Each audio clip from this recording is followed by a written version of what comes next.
Good morning, everyone. It is Friday, August 18. I'm Juliet Bennett Rylah here with Ben Berkley, and this is the Hustle Daily Show.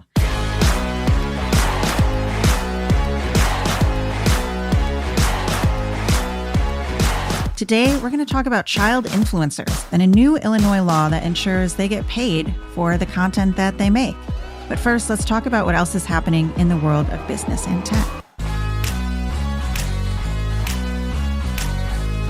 First up, the Associated Press, which has a licensing agreement with ChatGPT, published its standards for AI use. It's a lot of not surprising things like let's not use AI to alter media, such as audio or photos, and also don't use ChatGPT to produce publishable content. I will say the line that just thrills me as a media person is where they say, quote, "We do not see AI as a replacement of journalists in any way." Feels like the kind of thing that you're going to refer back to in a couple years and be like, well, that was fun when we thought that was true.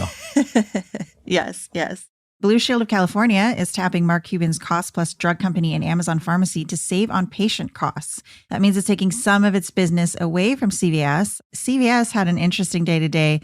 As we are recording this, its stock had dropped about 9%. So not a great day for CVS, but a great day for people who hate going to CVS, like me.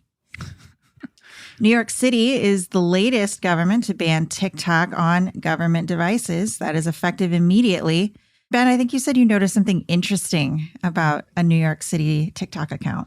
I did. If you look at the NYPD's account today on TikTok, which was being used for public safety notices, a pretty important thing to use social media for. Right. Now that NYPD TikTok account, it's no more. You know, I think there's obviously a lot to be said for the security of government information. However, there is an impact that could be felt by the general population.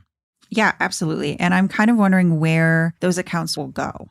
Moving along, In-N-Out owner Lindsay Snyder's new book claims that the average In-N-Out manager earns $180,000 a year or more. And that's significant because apparently the average fast food manager makes about $63,800 a year. So an In-N-Out manager on average makes triple that.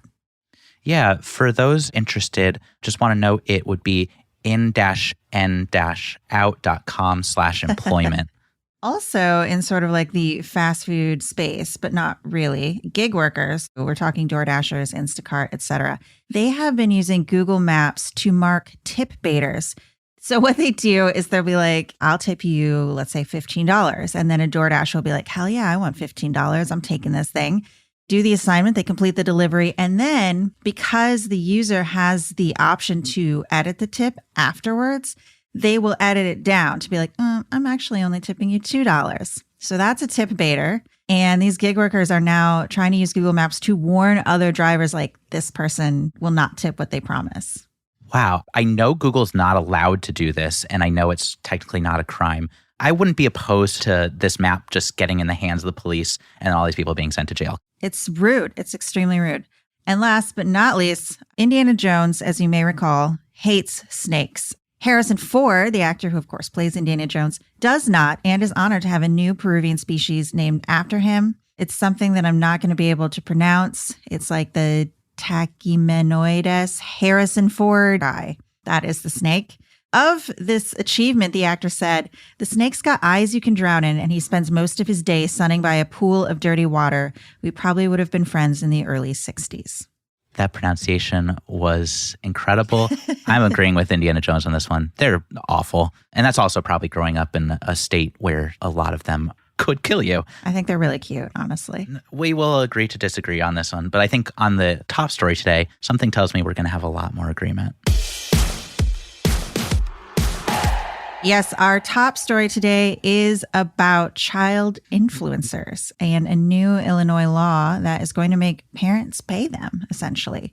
So when you think about a child influencer, children under 13 are usually not permitted to have social media accounts. They cannot open bank accounts. So obviously their parents or guardian are typically the one running the show. That does not guarantee that a kid who makes a lot of money or is the star of the channel is ever going to see any of that money. But Illinois is making changes to its child labor law that will allow people 18 and over to sue if they were not properly compensated for content that they appeared in as children. Qualifying content must earn at least 10 cents per view. So We're not talking about vacation videos that your dad posts to like his private YouTube channel that 4 people see. It has to be monetized content. And the child must appear in at least 30% of the account's content over a 30-day period. Parents must put 50% of earnings into a trust fund based on the percentage of time the child appears in the video. So if a child appears in 50% of the video, they get 25% of the earnings. That is this new law. I guess as you're explaining this law, it upsets me that that's not already a thing. So this is only now in Illinois. Are there any other states where child influencers are protected? California and Washington have proposed similar laws, but Illinois is the first. But some states do have similar protections, California especially, for child actors. The law in California is interesting. It's called Coogan Law. It basically protects child actors to ensure that they get some of the money that they make ultimately from the TV shows and films and whatnot that they appear in as children. And it's actually named for this actor named Jackie Coogan, who you may know from playing Uncle Fester in the 1960s Addams Family show. Wow. He was a big child actor, and his mother and stepfather squandered his earnings. And later in life, he was able to sue her to get some of that back. But in terms of internet child influencers, this is very new that we're starting to put legislation in place to protect them. I understand why this is something that parents do. It's very lucrative. You noted that there are twin toddlers that made up to $20,000 per sponsored post. There's an 11-year-old YouTuber that earns $25 million, or at least did in 2020. Yeah, he unboxes and reviews toys. That's his thing. I mean, good for him, but also, wow, this world. What I guess kind of shocks me in all of this is this is like a harmful practice for children. Yeah, I feel like it absolutely can be. You know, they really don't have the ability to consent to the way that they are depicted online. At the same time that I was reading about this law, I saw a bunch of posts about something called an egg crack challenge, which I watched way too many videos of this, something that I would typically not find entertaining. But in the interest of writing this story, I ended up going down this rabbit hole. And apparently all it is a parent or someone older will be like, hey, we're making brownies together. And they'll say, I'm going to crack one egg and then you're going to crack the other. And then when they go to crack the other egg, instead of letting the child do it, they like smash it on their head, which in some cases does crack the egg and the kid laughs. But a lot of times the kids are really upset and they have egg goop on their face and they do not enjoy it. And the mom is laughing and then posts that on the internet for however many people to see, which I don't really understand, I guess. Like, I like cat videos. Yeah. Things like this, you do something, a child has a very negative reaction, and your first thought is, cool, let's post this on the internet and make some money. Yeah. And then, these kids are like 4 or 5, some of them are so young, they're not even potty trained. Right. I think this is something that as we look toward the future of this type of content, it's not going away. Right. Especially when you have an 11-year-old YouTuber making $25 million. But how can we protect children? We're going to see so much more legislation, I imagine, coming through related to children and social media. And as someone who just would really love to not see children psychically tortured for entertainment, I'm glad that Illinois has made this first step. I'd be really interested to see if we can get other states to join them on this. There was an interesting Teen Vogue article I read. The girl's name, they gave her a fake name like Claire, but essentially she is someone whose entire life has been posted online. It is very lucrative, apparently. When she got a little older, she told her parents that she did not want to be on YouTube anymore. She wanted to stop doing it. And she claims that they told her, well, if we do that, we're going to have to sell the house. We're not going to have money for nice things. That is their sole income, is profiting off this child.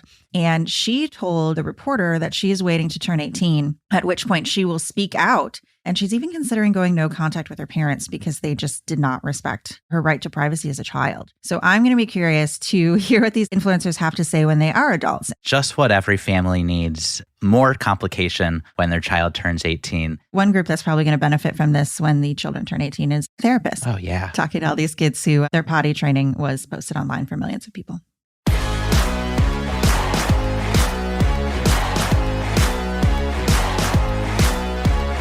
That's going to do it for us today. Thank you for tuning into the Hustle Daily Show.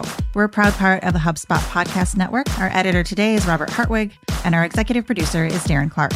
We've got a lot more tech and business coverage in our newsletter. If you are not subscribed, go get yourself signed up at thehustle.co/email. And we will see you next week.